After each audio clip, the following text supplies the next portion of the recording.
Hai, halo semuanya.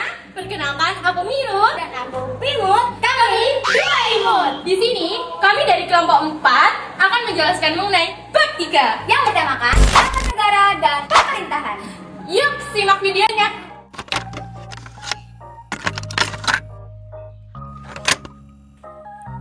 Oi, perkenalkan, namaku Dava. Kalian pasti tahu berbagai organisasi yang ada di sekolah.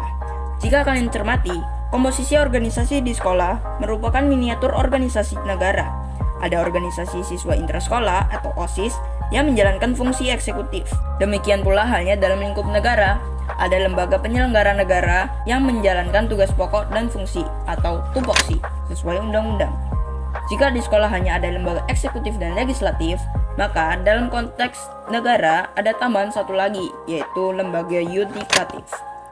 Dalam perjalanan sejak kemerdekaannya, bangsa Indonesia pernah dipimpin oleh pemerintahan yang berlangsung cukup lama.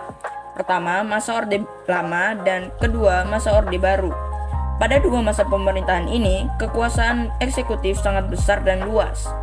Lembaga legislatif dan yudikatif kurang menjalankan tupoksi sebagaimana mestinya.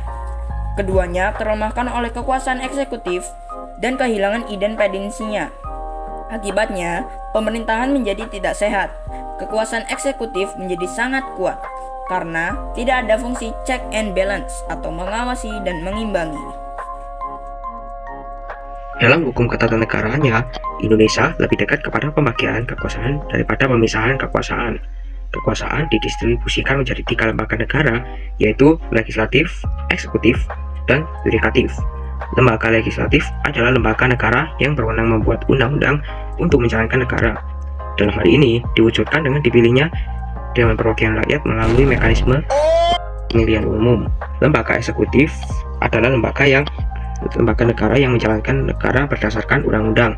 Dalam hal ini diwujudkan lembaga kepresidenan beserta kabinetnya. Lembaga yudikatif adalah lembaga negara yang mengadili pelanggaran terhadap undang-undang dalam menjalankan negara.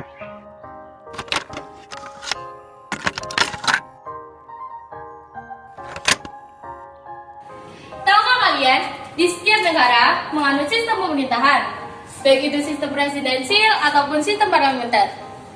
Secara umum, ada 2 jenis sistem yang dianut di berbagai negara, baik itu sistem presidensial ataupun sistem parlementer. Dalam sejarahnya, Indonesia menganut sistem presidensial. Hal ini sebagaimana tertuang pada pasal 4 ayat 1 Undang-Undang Dasar 1945.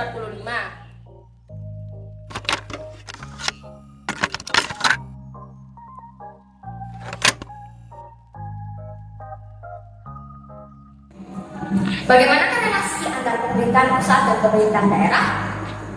Mari kita simak. Sebelumnya, perkenalkan saya, Vivi Aprilia, yang akan menjelaskan tentang pemerintahan daerah provinsi, kota, dan kabupaten. Gelombang reformasi tak bisa dibendung pada tahun 1998. Ada yang menyuarakan untuk mengubah bentuk negara dari kesatuan menjadi federal. Selama kurang lebih 32 tahun, masa Orde Baru, sistem yang diterapkan adalah sentralisasi.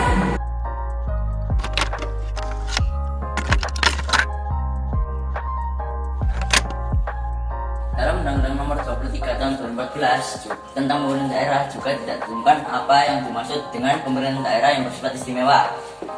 Karena itu, untuk memahami apa yang dimaksud pemerintahan daerah istimewa, kita mesti menggunakan pendekatan sejarah.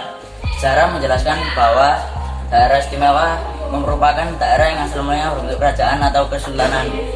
Pada saat pengesahan Undang-Undang Dasar Negara Republik Indonesia tahun 1945 oleh PPKI pada 18 Agustus 1945, Supomo memberikan penjelasan tentang maksud ketentuan pasal 18 Undang-Undang Dasar Negara Republik Indonesia tahun 1945. Ia menyatakan, dan adanya daerah-daerah istimewa diindahkan dan dihormati. Kuti-kuti Sultan-Sultanat tetap ada dan dihormati, susunannya yang asli. Akan tetapi itu keadaannya sebagai daerah, bukan negara. Jangan sampai ada salah paham dalam menghormati adanya daerah Selbstbestimmende Landschappen. Itu bukan negara, sebab hanya ada satu negara. Jadi Selbstbestimmende Landschappen hanyalah daerah saja, tapi daerah istimewa, yaitu yang mempunyai sifat istimewa. Jadi daerah-daerah istimewa itu suatu bagian dari saat Indonesia, tapi mempunyai sifat istimewa, mempunyai susunan asli. Kenalkan, nama saya Nina Putri. Saya akan menjelaskan apa itu sikap jiwa besar para pemimpin daerah Sumatera Praja yang mesti kalian teladani. Mereka tidak egois dengan menjadi negara terpisah dari Negara Kesatuan Republik Indonesia. Melainkan mereka tidak egois dengan memilih menjadi negara terpisah dari Negara Kesatuan Republik Indonesia, melainkan bergabung dengan NKRI, bahkan memberikan sumbangan kekayaan kerajaan atau kesultanan untuk membangun negeri Indonesia.